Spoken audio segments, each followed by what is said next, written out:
Moi au réveil, j'ai mangé une gousse d'ail pour moi éliminer aussi, les moustiques. mais j'avais pris une banane avant. J'ai trop la gerbe. Nous prenons un petit bus. Los niños podrán ingresar solo en compañía de un adulto. Prenons à présent un télécabine.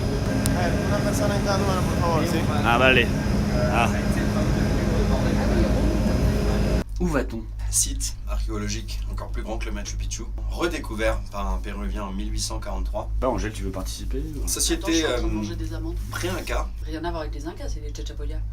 Oui, mais ils sont pré-inca, ils ont jamais... Ils Ouais. étaient là avant les Incas. Non mais le fait de dire Inca, je trouve que tout de suite on veut encore mettre encore les Incas en avant. Ils ont jamais été conquis par les Incas d'ailleurs, les petits Chachapoyas.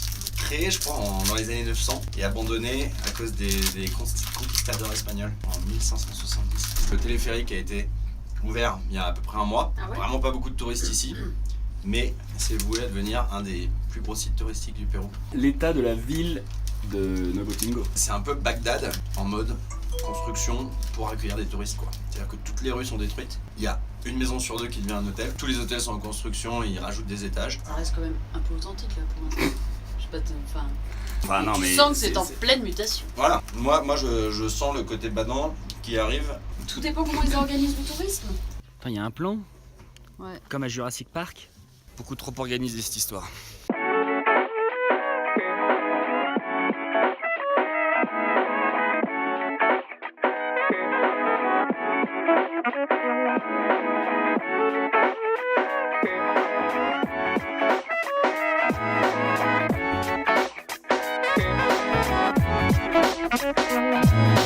La controverse en fait de beaucoup d'archéologues qui appellent ce site la forteresse de Cuélap. Le terme approprié, c'est une ville barricadée. Il n'y avait pas que des militaires.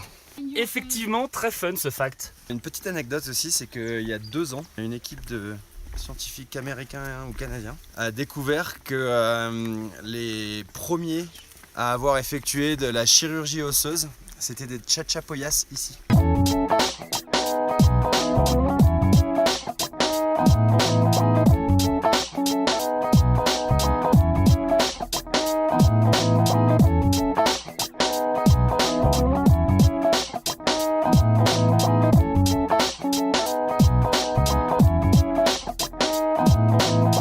Bon, c'est vrai qu'on aurait pu venir à pied ici. Petit sentier de 4 heures de marche. Le problème c'est qu'on a pas mal de route à faire.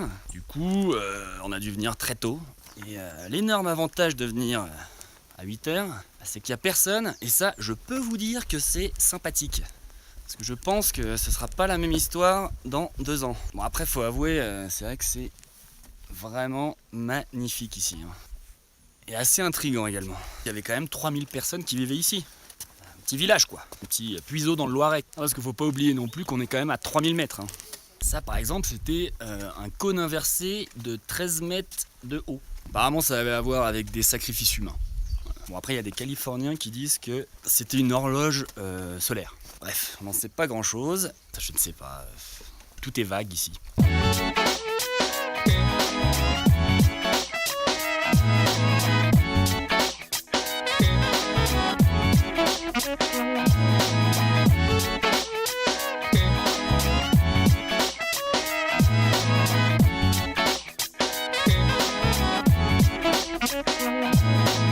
Alors le site de Cuélap, je recommande vivement. Et je vous conseille d'y aller fissa parce que dans 2 ans, ça sera Disneyland je pense.